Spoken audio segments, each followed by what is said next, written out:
اعوذ باللہ من الشیطان الرجیم، بسم اللہ الرحمن الرحیم۔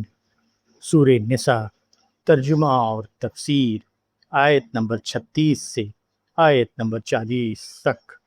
ان آیات میں اللہ تبارک و تعالیٰ نے اللہ کی عبادت، بندوں کے حقوق اور کامل انصاف کا بیان کیا ہے۔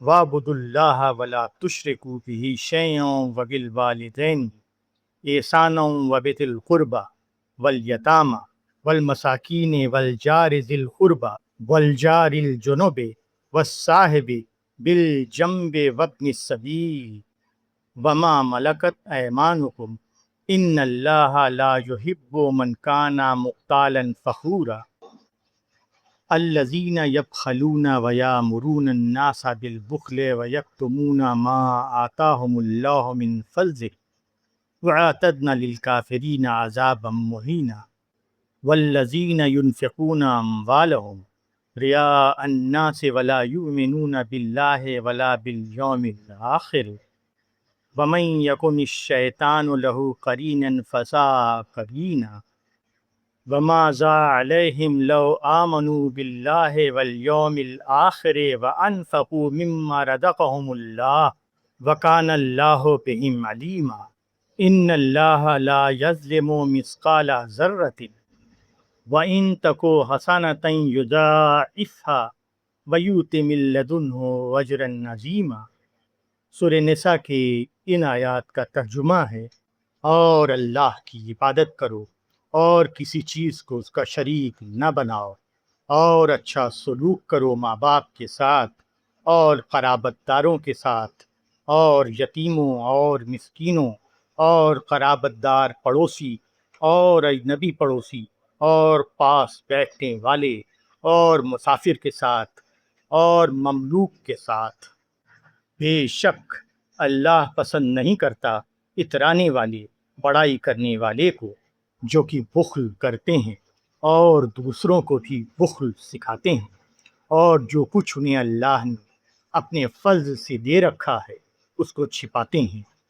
اور ہم نے منکروں کے لیے ذلت کا عذاب تیار کر رکھا ہے، اور جو لوگ اپنا مال لوگوں کو دکھانے کے لیے خرچ کرتے ہیں اور اللہ پر اور آخرت کے دن پر ایمان نہیں رکھتے، اور جس کا ساتھی شیطان بن جائے تو وہ بہت برا ساتھی ہے۔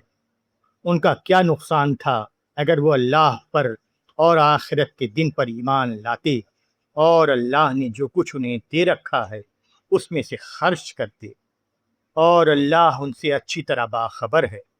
بے شک اللہ ذرا بھی کسی کی حق تلفی نہیں کرے گا، اگر نیکی ہو تو وہ اس کو دگنا بڑھا دیتا ہے اور اپنے پاس سے بہت بڑا ثواب دیتا ہے۔ سورہ نساء کے ان آیات کی تفسیر ہے، انسان کے پاس جو کچھ ہے سب اللہ کا دیا ہوا ہے۔ اس کا تقاضا ہے کہ انسان اپنے آپ کو اللہ کے حوالے کر دے، وہ اس کا عبادت گزار بن جائے۔ جب آدمی اس طرح اللہ والا بنتا ہے تو اس کے اندر فطری طور پر تواضع کا مزاج پیدا ہو جاتا ہے۔ اس کا یہ مزاج ان انسانوں سے تعلقات میں ظاہر ہوتا ہے جن کے درمیان وہ زندگی گزار رہا ہو۔ اس کا یہ مزاج ماں باپ کے معاملے میں حسن سلوک کی صورت اختیار کر لیتا ہے۔ ہر شخص جس سے اس کا واسطہ پڑتا ہے وہ اس کو ایسا انسان پاتا ہے جیسے وہ اللہ کو اپنے اوپر کھڑا ہوا دیکھ رہا ہو۔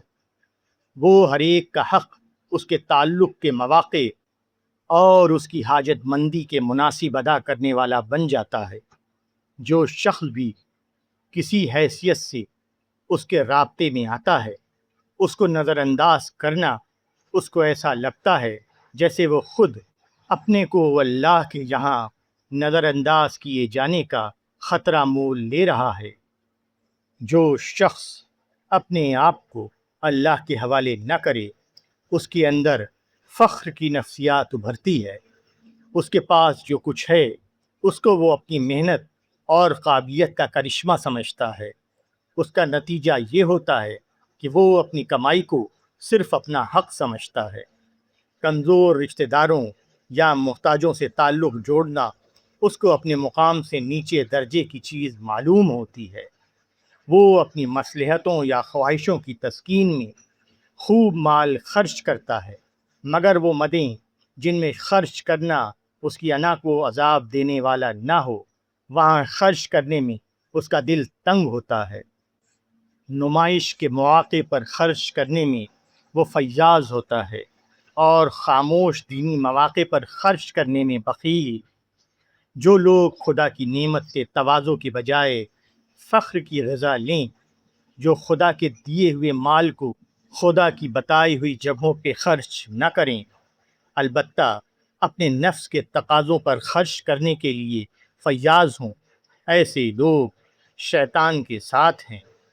شیطان نے ان کو کچھ سامنے کا نفع دکھایا تو وہ اس کی طرف دوڑ پڑے، اور خدا جس ابدی نفع کا وعدہ کر رہا تھا اس سے ان کو دلچسپی نہ ہو سکی۔ ان کے لیے خدا کے یہاں سخت عذاب کے سوا اور کچھ نہیں۔ آدمی خود جو کام نہ کرے اس کو وہ غیر اہم بتاتا ہے۔ یہ اپنے معاملے کو نظریاتی معاملہ بنانا ہے، یہ اپنے کو حق بجانب ثابت کرنے کی کوشش ہے، مگر اس قسم کی کوئی بھی کوشش اللہ کے یہاں کسی کے کام آنے والی نہیں۔